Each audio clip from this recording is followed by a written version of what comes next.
the most important relationship you have in this life is with yourself and with the divine. And in this game of duality, we experience it all, but can we meet each other beyond the notions of right and wrong, especially in this time of polarization? Like, how can we do the work within ourselves to come together, to see with one another?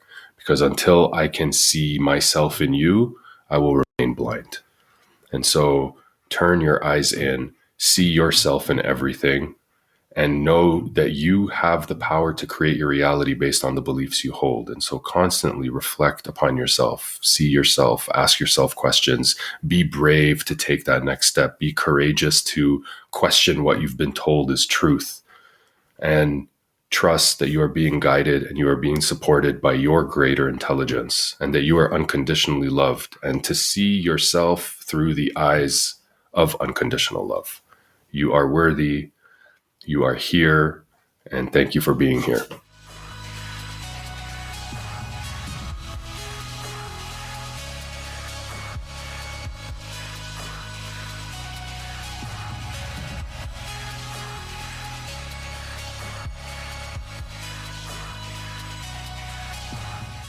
Welcome everyone to another episode of the Otto Gomes Crypto Show. My name is Otto Gomes, your host. Today we have a very special guest. His name is Aizen. Well, it is eyes on, right? Your eyes are on and they're in. Aizen is a devoted student and teacher of the Great Mystery. He guides seekers on the path of self-mastery to return home to themselves. His teachings utilize various modalities and frameworks he has acquired throughout his own journey of expansion. Some of his work includes energy mechanics, belief systems, reprogramming, relationship dynamics, elemental energetics, masculine, feminine polarity, embodiment integration, and soul retrieval.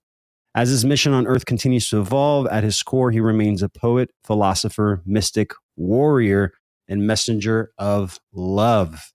Thank you, Aizen, for so much for your time, your energy to share with us here with the audience. How are you doing this morning? I am doing great. Otto. Thank you for having me. I'm excited to drop in with you and see where this goes.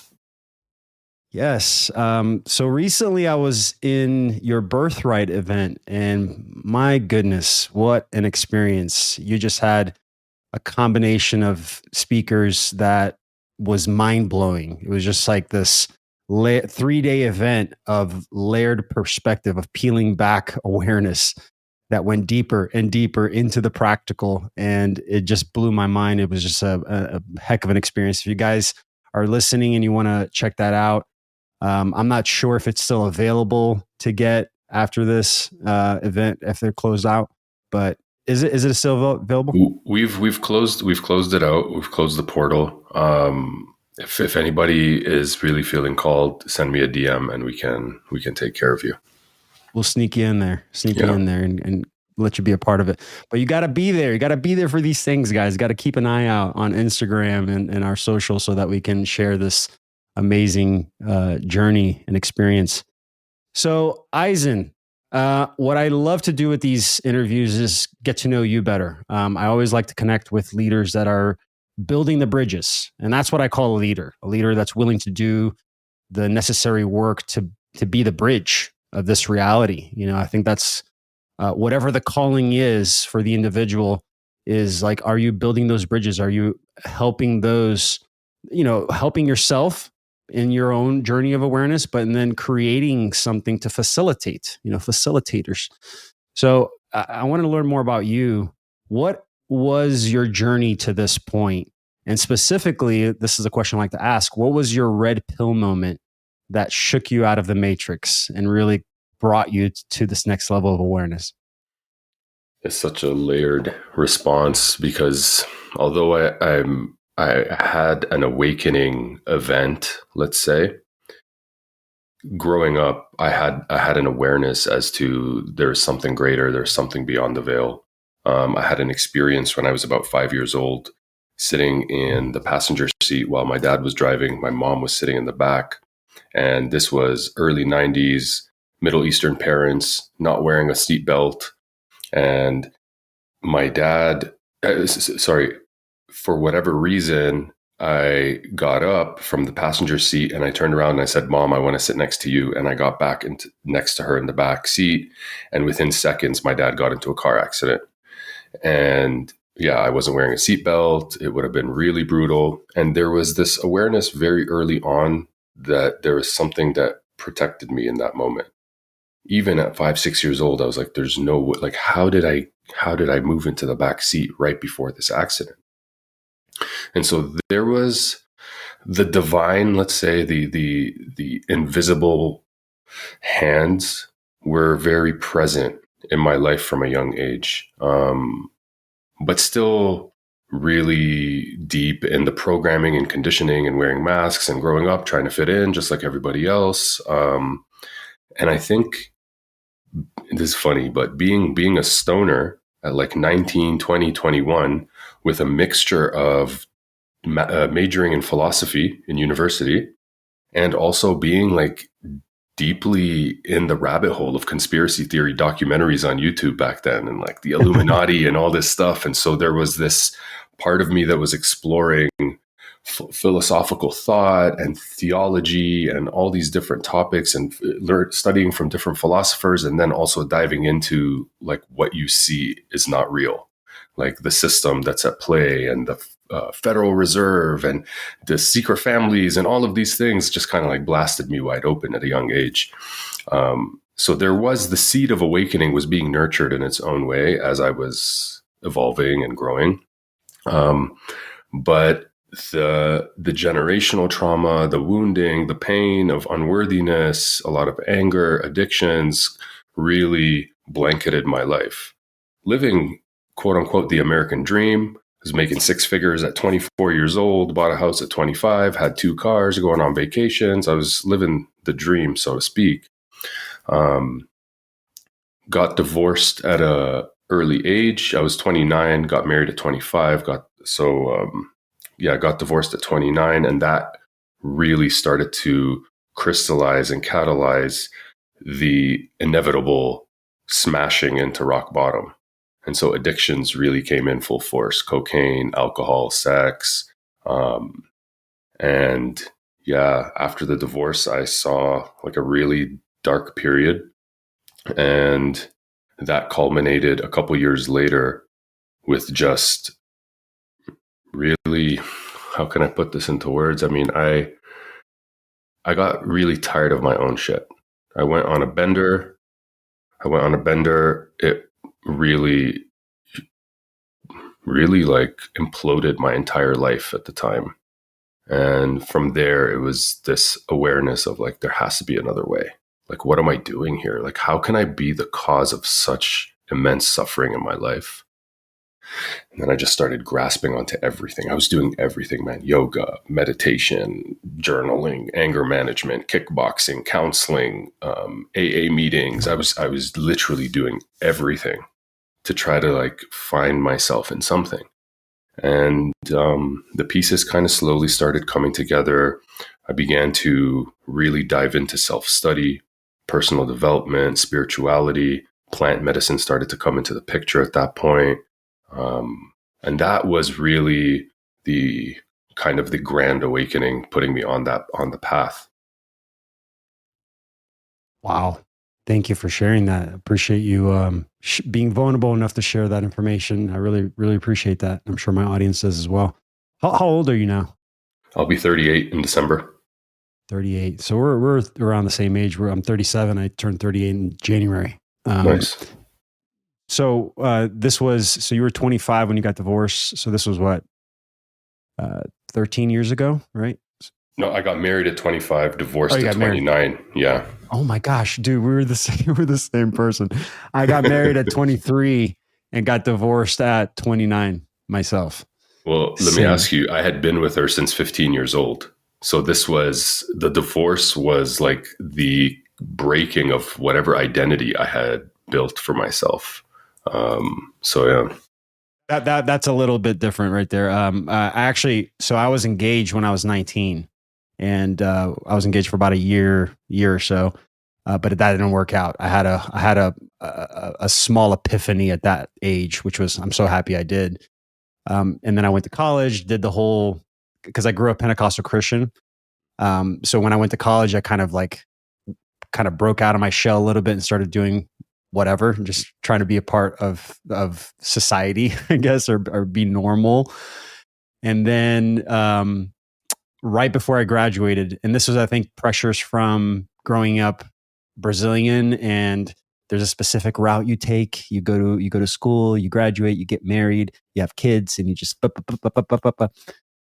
I got married right after college to a girl that I met 6 months prior. So it was like 6 months, met her. Within 6 months, was engaged, and within another 6 months, I was married.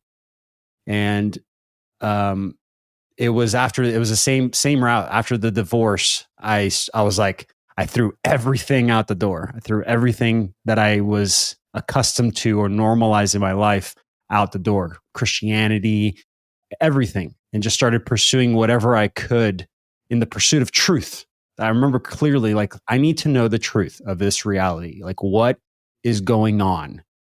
And so the same route, like plant medicine, went to Peru, did ayahuasca, did San Pedro. I started smoking weed when I was 28, first Wow. time. Because up until then I was, growing up Brazilian, it was just drinking, really. And even then I can't hang. I couldn't drink a lot because of that, because of certain things that I learned about myself. But wow, very similar, very similar. So this was, you're awake. You could say your awakening was when, like, 2011, 2012, something like that. Like, you started to really No, peel back. no, it was later, man. Probably 2018. 2018. Yeah. Yeah, man. I feel like since, I talk about 2012 because of, you look at the Mayan calendar, you look at the changes in energy collectively, and a lot of people went through a lot of darkness from 2012 to 2018 during those years, even though it was like a better experience, I feel like, since 2020, when everything really changed. But yeah, man, that's a heck of a journey. Thank you for sharing that. What would you say was the thing that happened that started helping you, at least, or guide you towards wanting to be a bridge, wanting to express this journey that you've been through and share it online? Because you have a large following on Instagram, and you got the great mystery school that you created. So what was it that supported you in wanting to be that bridge? Yeah. So after I quote unquote woke up, which I don't I don't really like using that term because we're continuing to awaken. But when I Mm-hmm. became aware that I'm playing this game and that the responsibility is in my hands, like I'm holding the controller, Mm-hmm. I was still in quote unquote the matrix job, a sales director, still making decent money, but yeah, it was clear now that I had started to become more aware of myself. It was clear that this was not where I was meant to be. Like, I could feel deeply that, I'm not meant to sell credit card machines.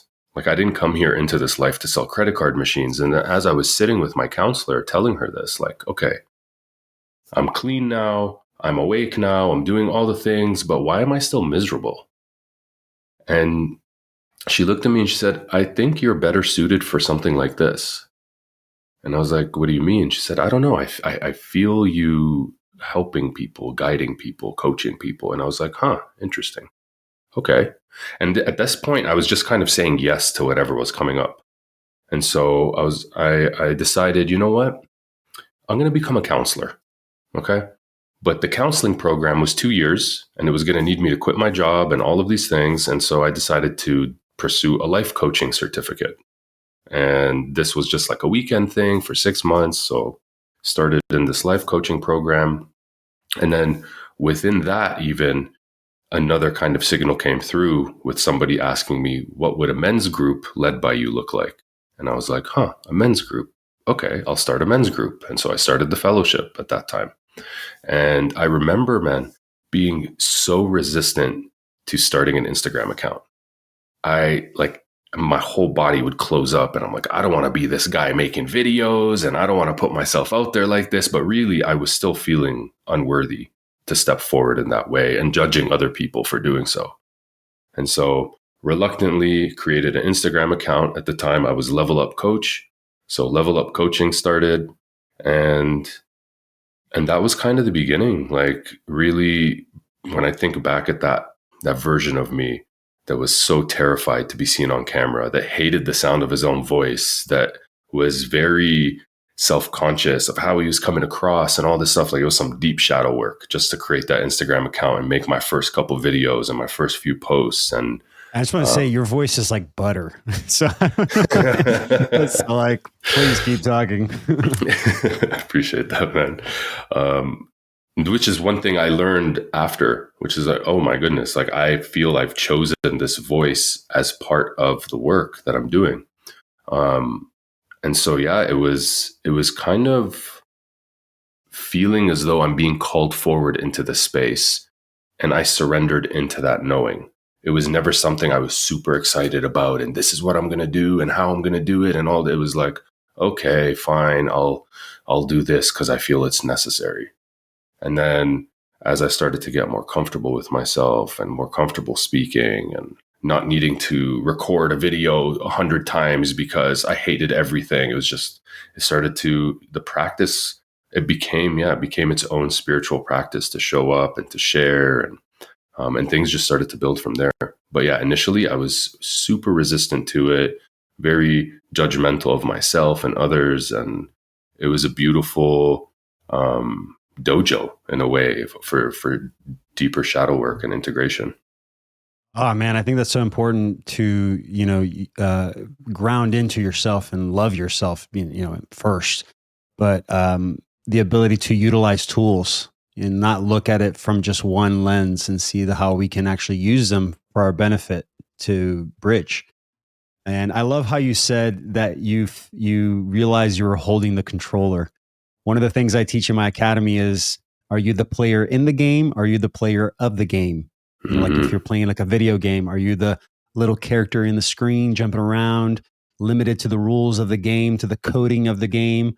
Or are you the one playing the game with the controller, where you can go to different levels and you can change the game? You can turn the game off and go outside and touch some grass. I think that's so important. And I feel like we are moving into a space now, especially because of what's happening in mainstream and the public sector, that we need to create a digital version of ourselves that we are in control of. Digitizing our own reputation.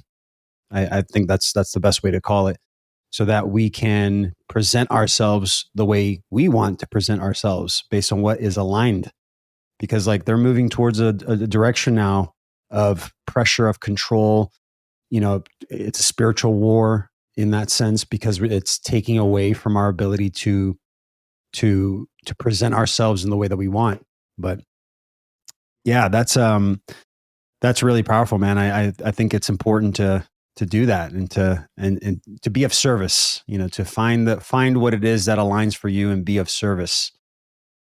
So you said you made a men's group, and then so from the men's group, that was the first step, and then it grew into something a little bit bigger, right? Into this great mystery school. So what brought you to these other topics? I mentioned here in the beginning, like belief system reprogramming, relationship dynamics, energy mechanics. So tell me a little bit more about that path and how that turned out. Yeah. I mean, it's all the things that I've learned along my way. And really, for anyone listening, start where you are. If you're wondering, like, where can I start, or I'm not ready yet, or I don't have a following, or whatever, like, just start where you are. The first men's group that I started, the fellowship, it literally was me and 2 other people. And it was for free. It was one guy on my sales team at my work, and it was a gentleman I met at the park who had been drinking, and I invited him into the men's group. And so it wasn't this like big thing to begin with, but it was consistency and devotion and knowing that, like, no, this is being of service. This is how also that I was being called forward to deeper embodiment and greater integration of my own lessons by holding that space. And so similarly with the social media, it became a tool for me to integrate what I was learning. And so this men's group started to take shape over years. I was also working one-on-one with some clients. But it wasn't until I met Shanti and got married that everything really shifted. Like everything shifted in my life. The union itself called me forward. That's why part of what I teach is union work and masculine, feminine polarity and stuff, because I've been a humble student of my union. You know, that when people ask me like, why do you teach on unions? And I say it's because my union is my guru. And so this is I'm teaching as I learn, as a way to teach my way through this. And so yeah, it continued to open up beyond just the men's group. Now I started hosting workshops. Once again, like start where you are. My first workshop, I had 20 people attend, and I was so nervous and sitting there like my voice was trembling for the first 15 minutes until the energy settled and I could start flowing. And then the next workshop I had a year later, there was 500 people. And so it started to kind of take shape like this. But the Great Mystery School was created. It was in a Wachuma ceremony, actually. And Shanti what is that? What's a Wachuma. Wachuma ceremony? Wachuma is San Pedro. Oh, San Pedro. Yeah. And so, yeah. And if you guys don't know, San Pedro is a cactus, right? Yeah. And it's like the father energy, correct? Yeah. Yeah. Correct. Yeah. And so, yeah, my wife Shanti received this download, this awareness that we were going to start a mystery school, and it was going to be called the Great Mystery School. And it was kind of a play on words, right? The Great Mystery, Wakantanka, God, whatever you want to call it. And so the Great Mystery, and then there's mystery schools. And so it kind of got combined together. And through that, we've created retreats, we've created online containers, and as of recent, Birthright. And so it came together, and how we envisioned it initially was that we are all teachers and students of the Great Mystery School. And so part of how we teach is by calling people forward to teach. So this creates the space. So if you come to our retreats or our containers, specifically, the retreats and the men's group, for myself, everyone is being called forward to teach and to guide and to lead. Because I think what we're in need of right now in this time is more leaders to step forward, especially as men. And so I didn't want to continue this playing into a hierarchical, I am your teacher, I am your guru, you are the student. It's like, no, man, you've traveled lifetimes to meet me in this moment. Teach me, like lead me, offer something, guide me, like share with me what you've collected. And I think this is what we're co-creating right now is it's like a farmer's market of consciousness. You bring like yours, that. I bring mine, we share and we trade and all of this stuff. And yeah, so the Great Mystery School has been a beautiful space for us to share what we've learned, for us to learn from others and connect with people who are on the path of greater self-cultivation and realization. Man, that resonates so much. Like in my own journey, it was my greatest, well, I want to say greatest, but a huge variable in my growth was taking in as many perspectives without bias and just take what resonates, take what feels in alignment and move on to the next one. I say this in my academy too. We are all strategically positioned to help the person we once were. All of us. We all have something in us to teach the version of ourselves that we are not anymore. That is the past version. And I love that you're doing that and bringing that into alignment. Yeah, that's so true. I want to just jump in. That's so true. Somebody asked me like, I made a post once and somebody was like, how do you know this stuff? And I'm like, I'm literally speaking to myself from a week ago sometimes. Literally, I'm literally literally. speaking to myself from last week. That's so funny because like everybody that I talk about this with, they say something similar. They're like, "Man, my mind was blown last week. Here it is." And that's listen, some people feel like they need to be at some abstract finish line before they get started, before they show up to serve. And it's like, maybe the purpose is for you to just be one step ahead or one Yeah. step in front of the people you're helping to illuminate the path for. You don't necessarily need to have walked the entire path to turn the lights on. Right? You just need to be where you're at and turn the light on, and those who cannot see will be able to see through your light being shined. Well said. Well said. What would you say is a piece of advice for those listening that they feel the calling but still are hesitant or limiting themselves? Like how did you overcome the imposter syndrome? Like who am I? Like what am I teaching? Who am I to teach anything? What would you say is something that they can do? Sometimes it takes that step through the threshold for you to meet the embodiment. So oftentimes we think, I need to be that in this moment to be able to walk through it. But it sometimes happens in reverse, where once you walk through it, now you become it. Yes. Right. So it's like I'm Yes. meeting that version of myself, but I have to take the step in that direction. And if you have something planted in your heart, if you have a seed of awareness planted in your heart that you want to serve or you want to share your gifts, it's been planted there for a reason.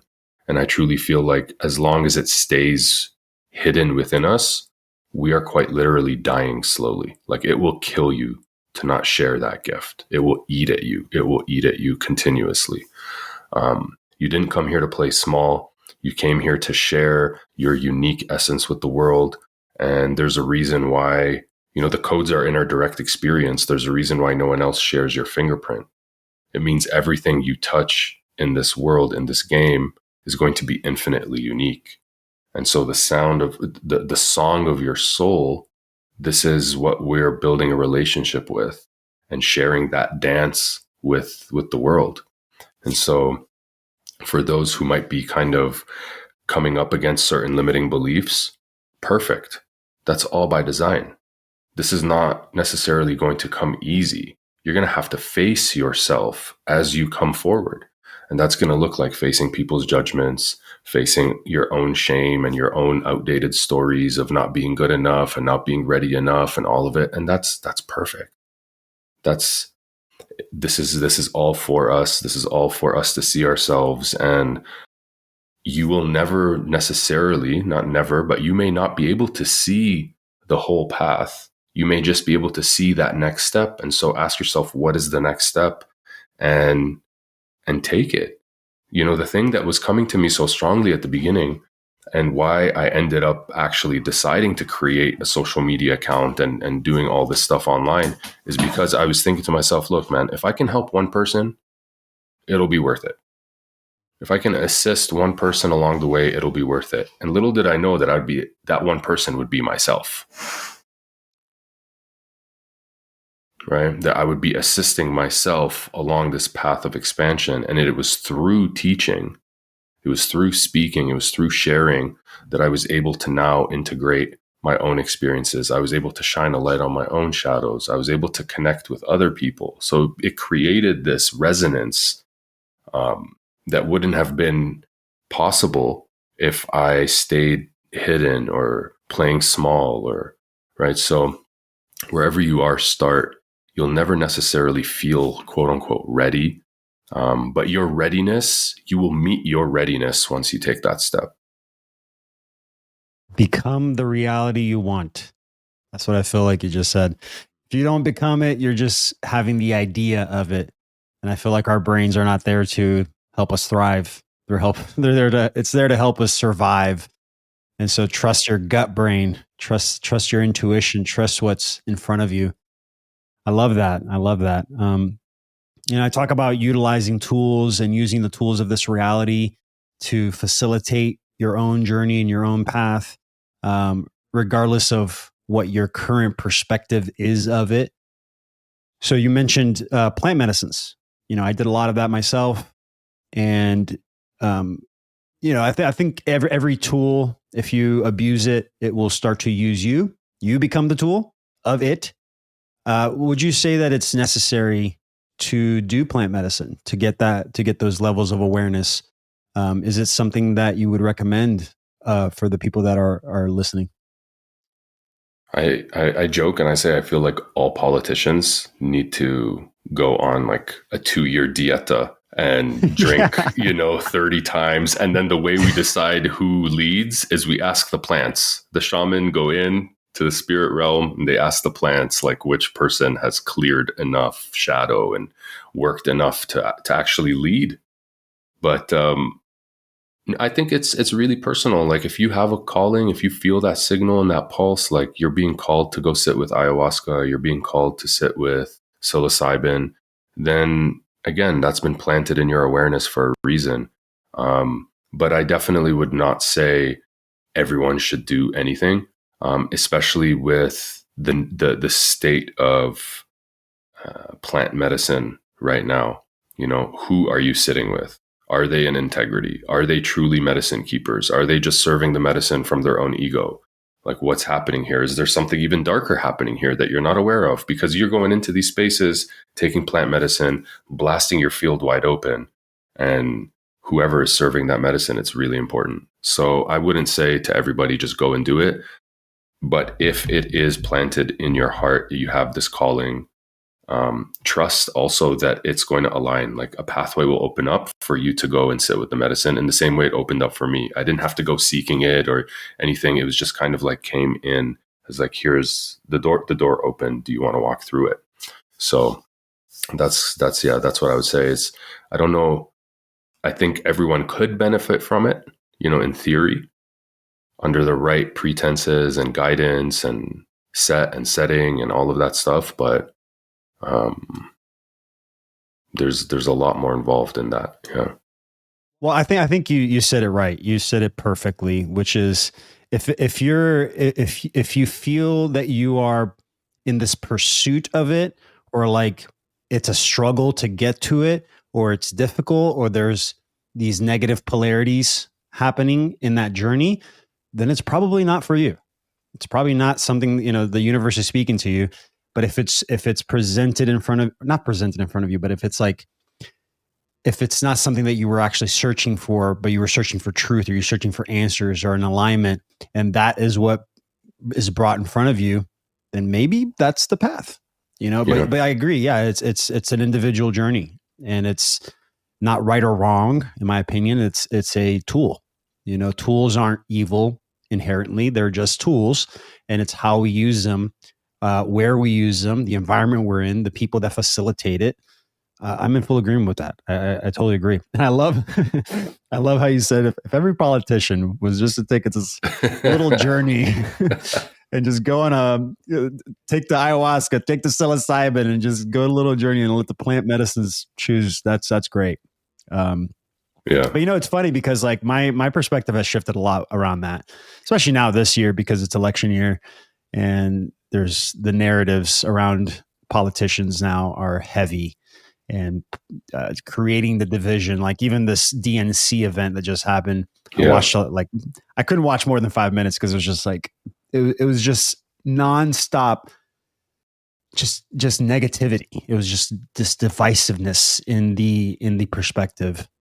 Can we talk But about yeah, that a little? Because this is kind of been blowing my mind. Like we understand divide and conquer and they're creating division, but do we really understand what that means? Because back when I was growing up, because I'm Canadian, lived in Canada my whole life, and just I got into this mode of being obsessed with watching CNN because it was so entertaining. And so as a Canadian observing American politics, the divisiveness was on talking points: abortion, gun laws, whatever, right? These just kind of these sets of beliefs that now have been imprinted and implanted in the American populace to create a sense of separation. Okay, perfect. We understand that. Now, the polarization has been turned up to such an extent that you have the leaders of the parties saying that the other leader is a threat to democracy. Now think of what this means for a second. If, let's say, Donald Trump is a threat to democracy, right? This is the narrative being, this is how this divide and conquer is working right now. If Donald Trump is a threat to democracy, if you are a Democrat, that means every person that is going to vote for Donald Trump, which is half the country, is essentially a threat to your survival. And not only that, but you see them as complicit in evil.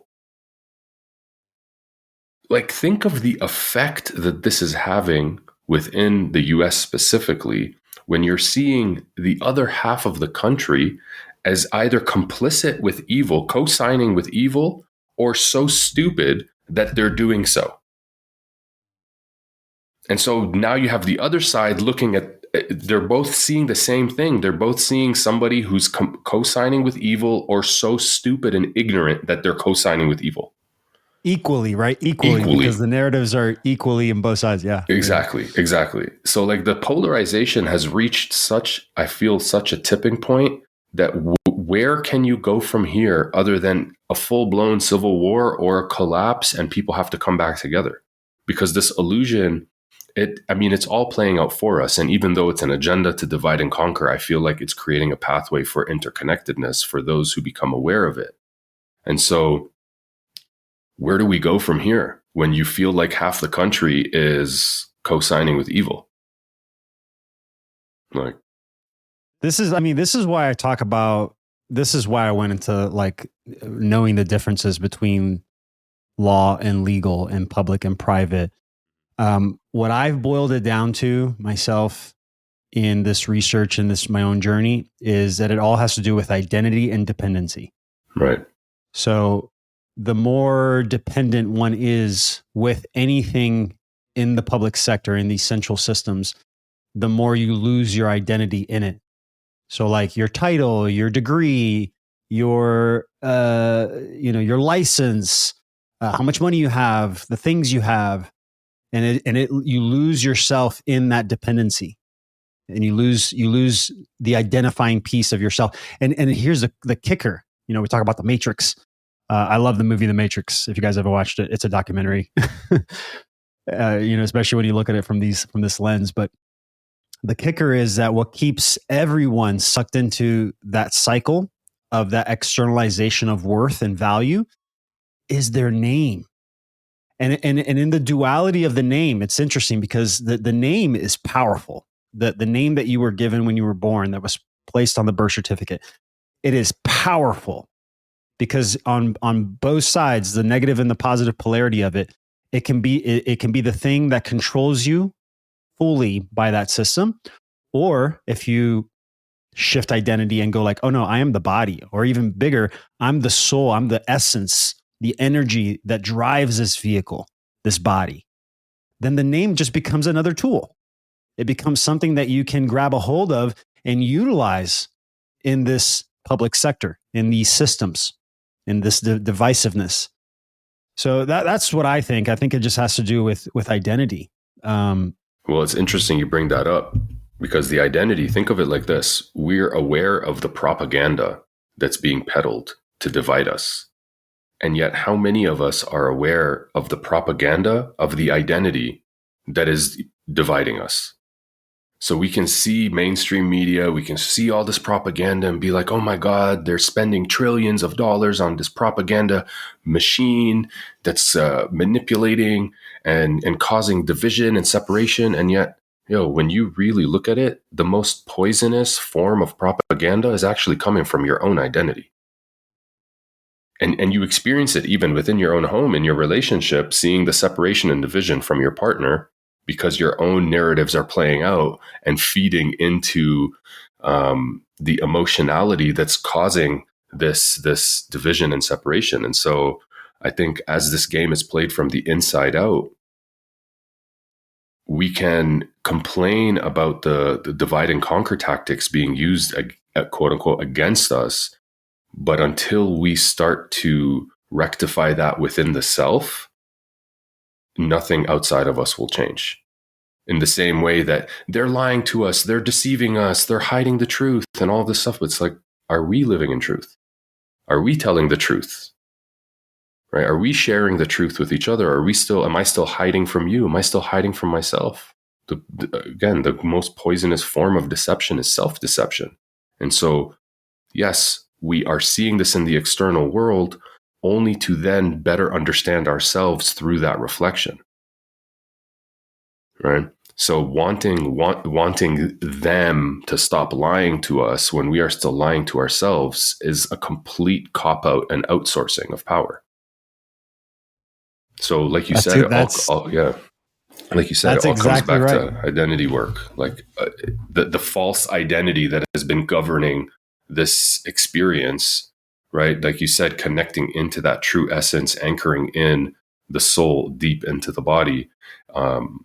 Because until then, we're just going to keep playing into this rigged hamster wheel circus where we're blaming the external world for not being what we need it to be, when meanwhile we have an opportunity to be that for ourselves. Yeah.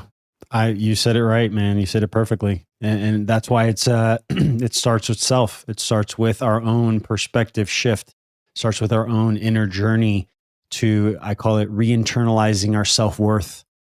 Like if you are looking outside of yourself to feel anything, worthiness, love, whatever, then you've already lost that identity. You've already lost yourself in the external. Yeah. And what you said is, man, the unworthiness programming, the thing that has you seeking outside of yourself to feel whole, that is the very shackles to this slave system. Yeah. Yeah. It's the shackles to the whole thing. And when you rebuild and restore that intrinsic sense of self-worth and wholeness within the self, now I'm not looking for the next shiny thing to make me feel better. I'm not seeking through a plethora of escape routes, really, of abstract finish lines that have been given to me to say, hey, once you get to here, you'll feel better about yourself. Once you get married, you'll feel better about yourself. Once you get this job, once you get this car, once you get more money, once all these things. And that's what keeps us chasing our tail, basically, in this game, in this inverted kind of looping game. I love this conversation. I love talking about this stuff because every time I get a new student in, they say like, advertise what they want and then give them what they need. Every time I get a new student in my academy, I give them what they need, which is, again, it all boils down to this identity piece and like shifting how we view ourselves in relationship to these systems, in relationship to money, in relationship to our family, ourselves. And I often say, God is in the relationship. God is in how we relate to anything, how we relate to a tree. You can look at a tree and see firewood or see a table, or you can look at a tree and see this living, breathing organism that is feeding us oxygen and has this complex system diving into the ground, going up into the sky. It's all in the relationship, all in Yeah. the relationship. Yeah. And the identity piece and the worthiness piece, when you're talking about money specifically, I think is so important because, especially maybe in the crypto space, and you can correct me if I'm wrong, but you probably see a lot of people that come in and want to get rich quick or want to just kind of make money to quell their own fear and lack and scarcity.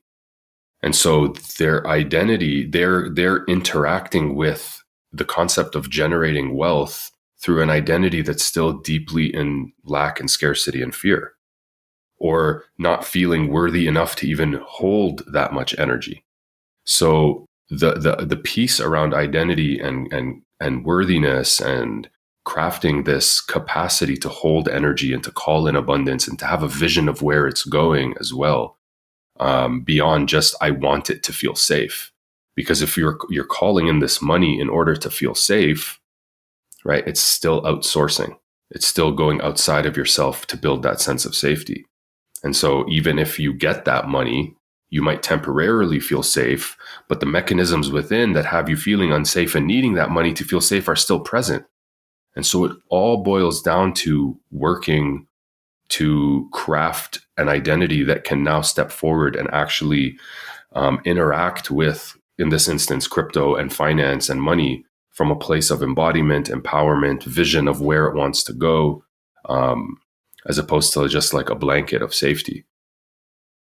And it's funny because that's the biggest difference from those that are successful to those that aren't.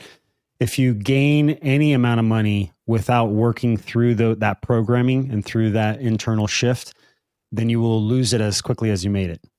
Right. That's just it, because that's how energy works. Energy works with what you're putting out. So this is a great segue to crypto. I'm glad you went that way, because I do believe, like I mentioned a lot, that it's all about utilizing tools. And like you said, most people, they come into the crypto space wanting to get rich quick, and they speculate. They do the same thing. They're looking for what's familiar because it's such a complex environment. They're looking for what's familiar. And so they do the same thing they do with stocks and commodities, and they treat it like it's a asset to be traded, which is basically gambling, which is, if you do the research, it's war. It's all war based. And that's why it doesn't feel good. That's why there's a lot of anxiety around it, a lot of volatility around it. So it's all about utilization. It's all about using it. So what has been your experience with crypto? Have you got into it? Have you done any research? What has been your experience? Yeah. I got into Bitcoin. Bitcoin was my first experience into crypto. And that was, I'm going to say, started putting away a little bit here and there on Bitcoin probably 6 years ago. Mm-hmm. Good timing. Good timing. I mean, it was good timing, but I didn't put enough for it to be great timing. And then, a brother of mine, really close brother of mine, he dove headfirst deep into Bitcoin and into the crypto space, and learning from him, and learning from people like yourself. And we've definitely, my wife and I have definitely taken a different approach now, and we've been investing in crypto.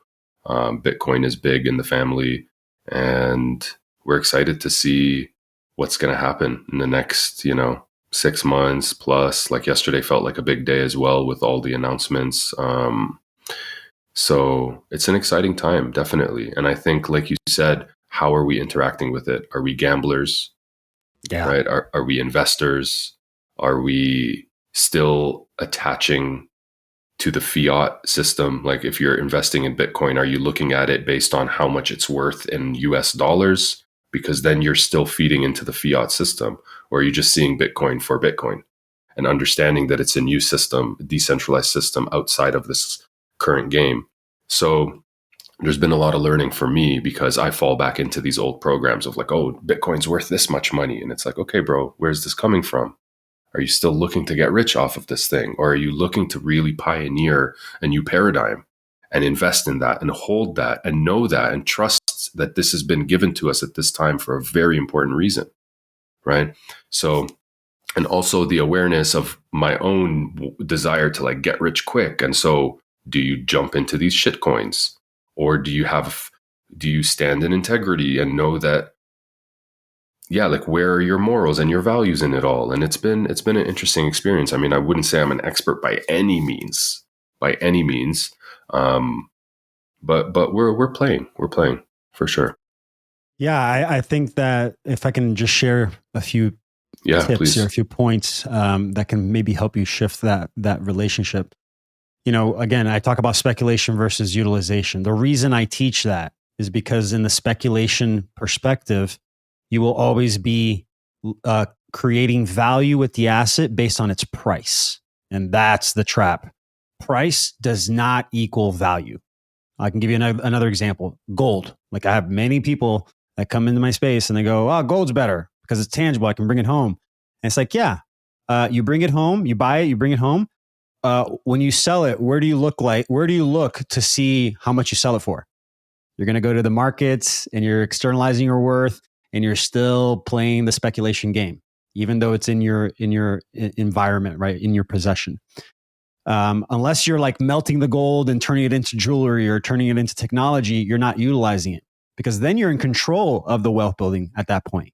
You can double your money, you can triple your money based on the value that you've put into it, which is that reputation, right? People will pay more based on the individual that's selling the product's reputation, not the price of it that is in the markets. So the same thing with Bitcoin. First of all, why are we pricing anything in dollars anymore? It's basically in hyperinflation right now with how much. I mean, I don't know if you know this fact, but 2019 we had about $6.5 trillion in national debt. Where now 2024, close to the end of 2024, it's over 35 trillion. Like, where did all that come from?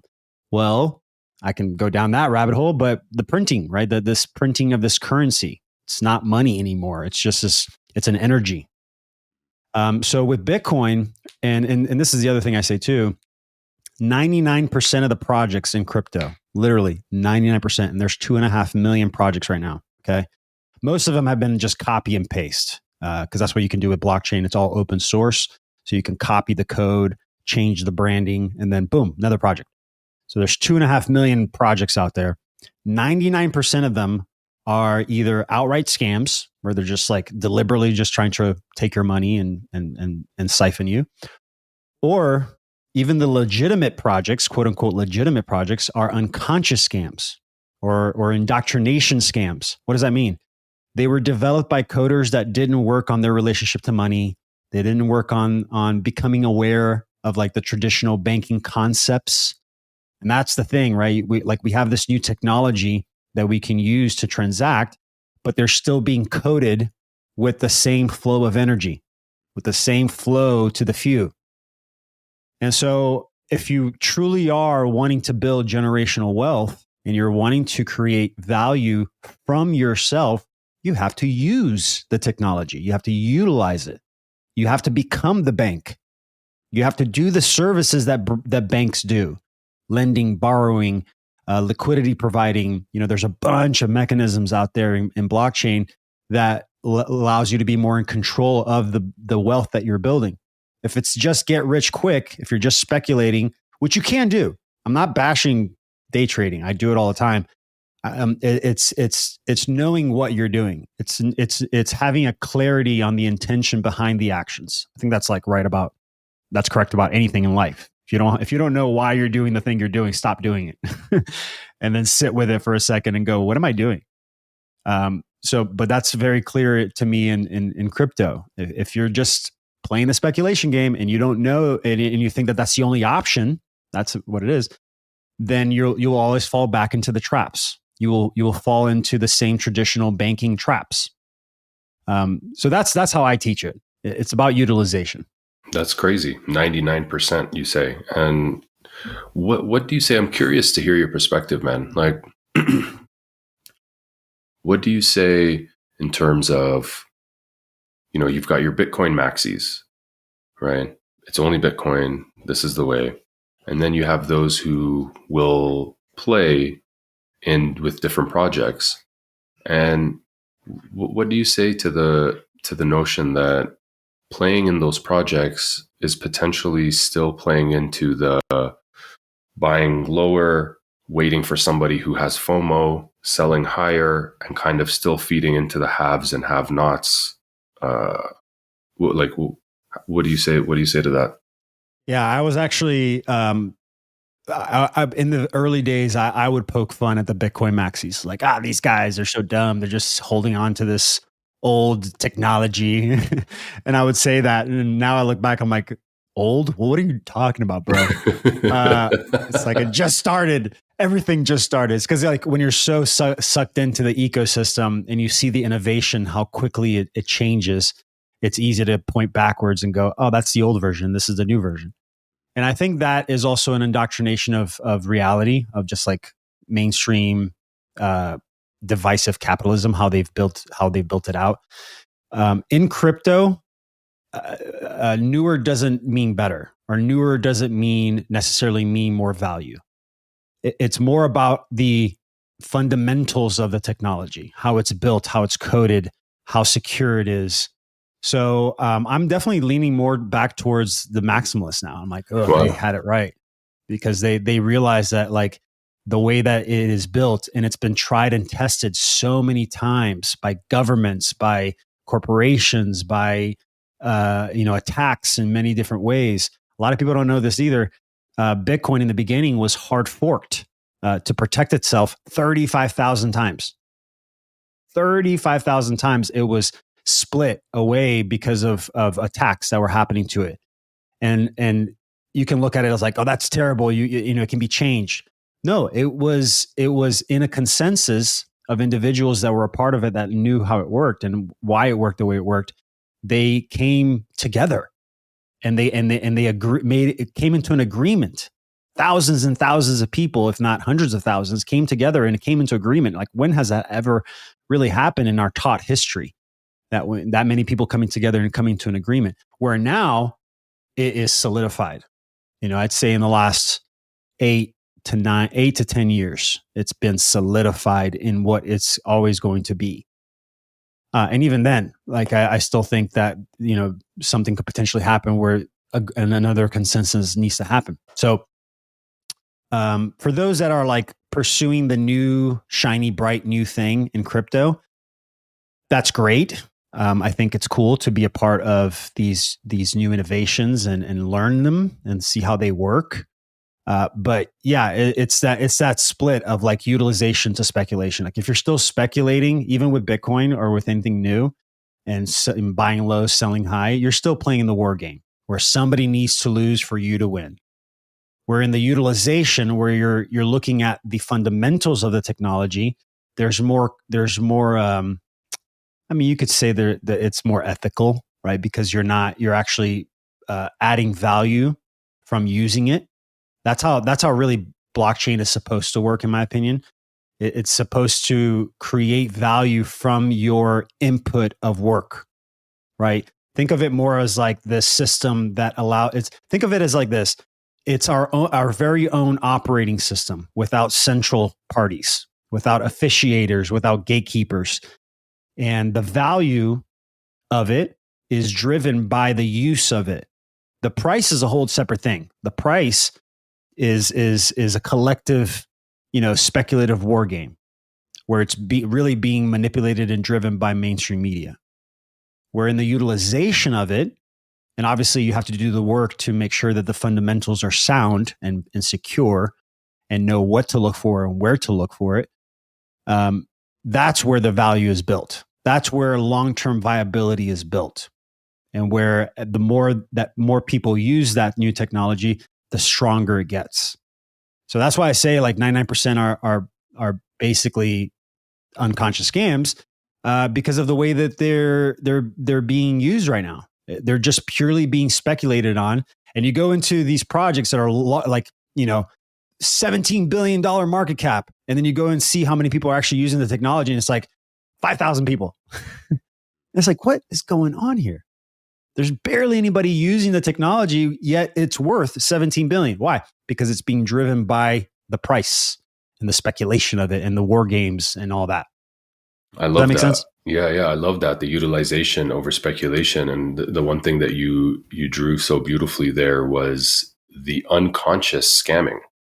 It's like, it doesn't even need to be a consciously somebody's trying to scam you. It's like somebody's energy that is being poured into a project is coming still from a place of unconscious extraction. Because that's all they're used to. That's what most are used to in this whole game. This whole game has been conditional, transactional. It's just a new technology now, putting lipstick on a pig and calling it new. And it's like, what are we doing? I'm curious to get your thoughts on this. What are the odds? Because we were talking about this last night. What are the odds that Bitcoin is the biggest psyop to ever happen? So I get that question often. I'm like, oh, it was built by the NSA. Satoshi Nakamoto means central intelligence. If you look at the etymology of it. Although I have a Japanese friend and I asked him this, and he's like, well, there's like 4 different meanings for both of those words. So yes, you could choose that one. look, I've done enough research on Bitcoin specifically and how, like, because it's all open source, so you can see this information. There's resources, websites you can go to and see how things are distributed. And even if it was created, the idea of blockchain was created by these central systems, which I honestly do believe that. I actually do believe that, mostly because this new generation of leader, quote unquote, politicians and leaders and bankers, they became aware that, like, oh crap, the current monetary system is about to implode. Because if you look at the history of this current monetary system, which is fractionalized, centralized banking, it doesn't have a very long shelf life. The half-life of it is 110 years, 120 years. So we're there. And so we're at the peak of this system, where now we're going to be, for the next 120 years, this system is just going to be just down. And what does that mean? Hyperinflation. It's going to be like all these other countries that have gone into hyperinflation, Zimbabwe, all these other countries that they're like burning money in the streets or making purses out of the cash. So, even if it did come from that, the idea of blockchain is pure, right? It's this. If you look at the variables that bring value to Bitcoin, it's permissionless, it's decentralized, it is immutable, it is open source, open ledger. You can see every transaction. And yes, there is the negative and positive polarity of the technologies, right? It can be used for total control, which it is going to be used in the public sector, period. But it can also be used for total freedom if you utilize it properly, if you use it in the way that it's supposed to be used in the private sector. And again, it all has to do with identity. Most people, when they ask that question, they're still lost in the identity of the dead registered entity version of themselves in the public and being driven by those narratives. So they will be in control. Does that make sense? Yeah, that makes sense. The way I see it, actually, is that Bitcoin has come, it's meeting us where our consciousness is. And, some people will say that there's going to be a future without money and we're going to live in this utopian world. I have a great perspective on that one, but yeah, finish that. and for me, I say, okay, maybe we'll live in a reality one day where there's no money and we have this complete awareness, because if this game is all energy, we'll have this complete awareness as to the reciprocal energy exchange for your services and my services and what you're trying to trade for or buy or whatnot. And so can we reach a point in our evolution where there's no such thing as money anymore? Maybe. And we have clearly chosen to exist right now where there is money. And so attaching to this utopian future will only take our power away from right now, saying that where we find ourselves is not the right place, which is like, how is it not the right place? You've chose to come here right now. So how I see Bitcoin coming in is it's meeting where we are in our consciousness, in the same way that, 10 years ago, grass-fed and grass-finished beef wasn't a thing, right? But as we became more conscious, as we became more connected and aware with our food, all of a sudden, grass-fed, grass-finished beef, organic food, right? So, but some people will tell you we're getting to a point where we don't need food. Okay, perfect. Right? So similarly... Yeah. I know all about that. I met a breatharian last year where he hadn't eaten any food or drank any water for 7 years and was just practicing urotherapy. So it's a thing, man. It's totally possible. It's definitely a thing. And it's in our field of awareness for a reason, right? Because there's a probable future self, whether in this lifetime or another parallel life, that is experiencing life without food.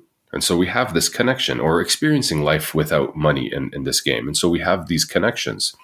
And so I feel like, even the shift in our food is meeting our expansion in consciousness. And so similarly, Bitcoin might just be the the bridge, like you started off by saying, building these bridges, it might just be this bridge, or I feel deeply that it is this bridge into greater consciousness when it comes to understanding our own storage of energy and how we now want to actually interact with one another. And I don't want a middleman in between the transaction that I send you. And I want it to be completely transparent as well, so that everybody can see it. There's nothing being hidden, but also nobody can get in the middle of it. Nobody can take it from me. Nobody, like, so it's meeting us where we are currently meeting ourselves. But yeah, what is your take on a future with no money? What do you say? I What do love you this. say to these hippies that want no money? Dude, you are like, you're definitely on this journey, because that level of awareness is rare. Not many people can see it in that way, specifically blockchain and crypto.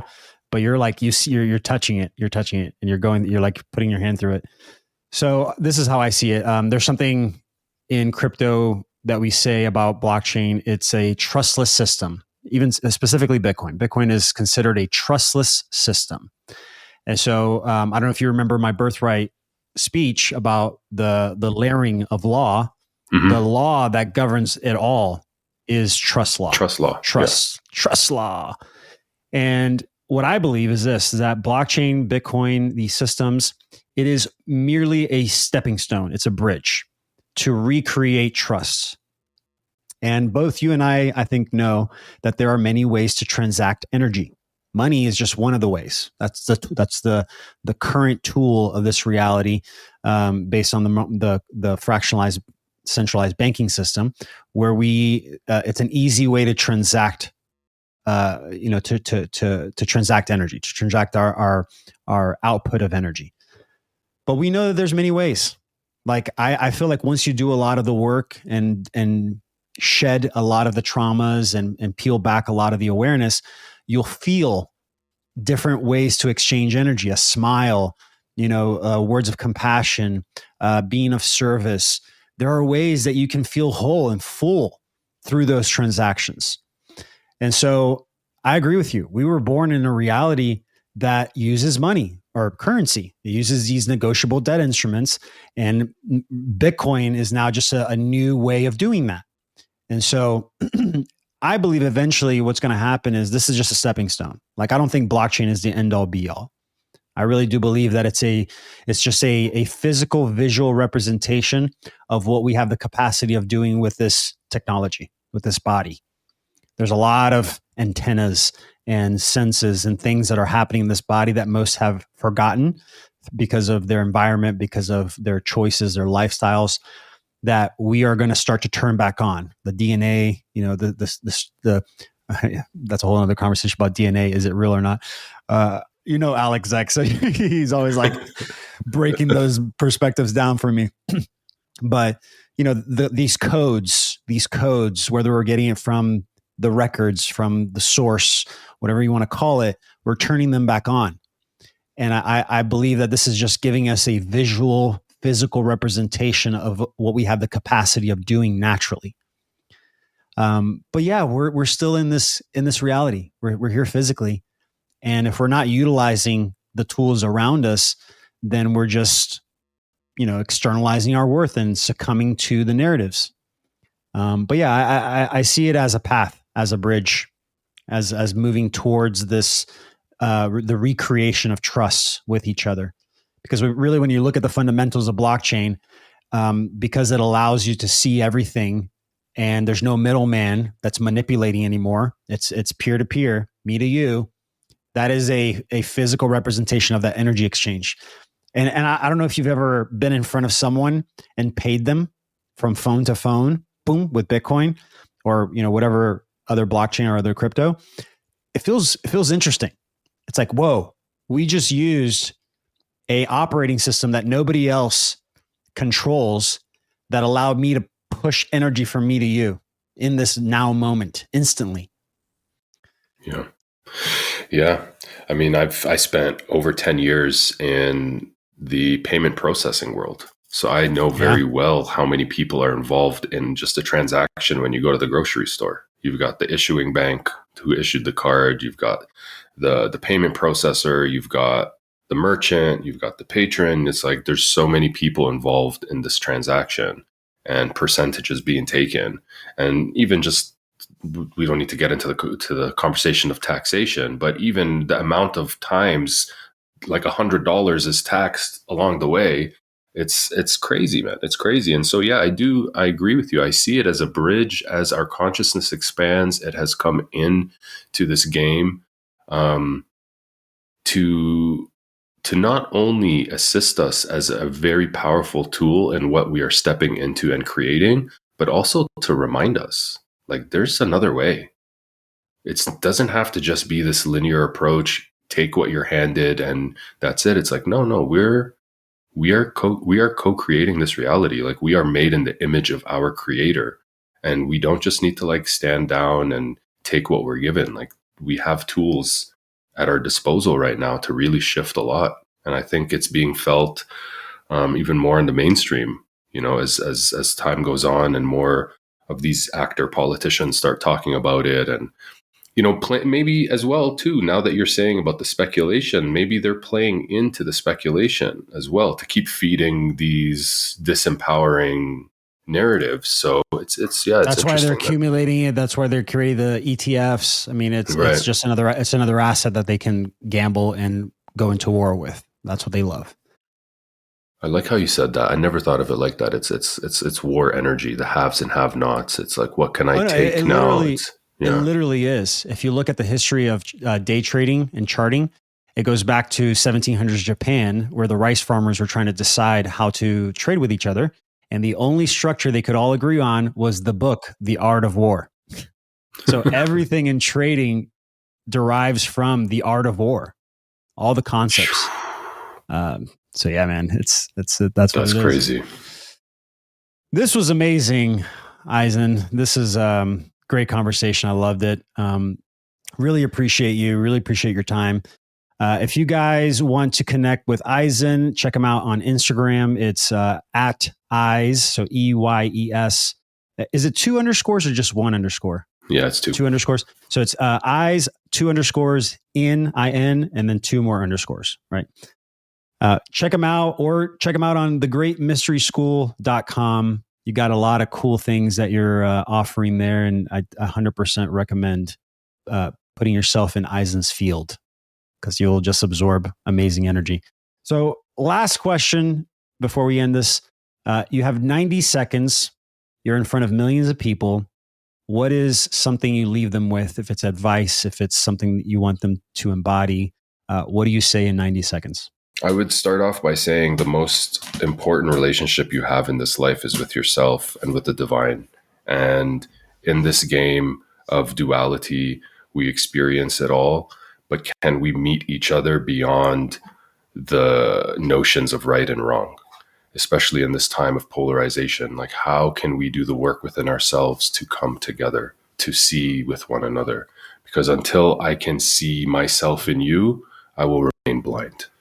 And so turn your eyes in, see yourself in everything, and know that you have the power to create your reality based on the beliefs you hold. And so constantly reflect upon yourself, see yourself, ask yourself questions, be brave to take that next step, be courageous to question what you've been told is truth, and trust that you are being guided and you are being supported by your greater intelligence, and that you are unconditionally loved, and to see yourself through the eyes of unconditional love.